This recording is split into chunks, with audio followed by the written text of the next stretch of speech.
छोटे से गांव में रमेश नाम का एक किसान रहता था। वह मेहनती था, लेकिन हमेशा अपनी गरीबी और कठिनाइयों की शिकायत करता रहता था।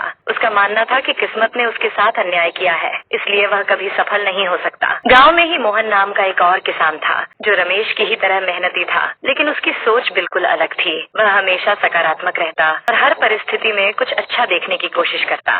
एक बार तेज बारिश और तूफान के कारण दोनों किसानों की फसल पूरी तरह नष्ट हो गई। रमेश बेहद निराश हो गया और अपनी तकदीर को कोसने लगा। उसने हार मान ली और खेती छोड़ने का फैसला कर लिया। वहीं मोहन ने सोचा, इस आपदा से मुझे कुछ नया सीखने को मिला। अब मुझे ऐसी फसल उगानी चाहिए जो मौसम की मार सह सके। मोहन ने शोध किया और गांव के बड़े किसानों से सलाह ली। उसने कम समय में उगने वाली और अधिक पैदावार देने वाली फसल लगाई। कुछ ही महीनों में उसकी मेहनत रंग लाई और उसकी फसल ने अच्छा मुनाफा दिया। दूसरी ओर रमेश अभी भी अपनी किस्मत को कोस रहा था और कुछ नया करने की हिम्मत नहीं जुटा पा रहा था।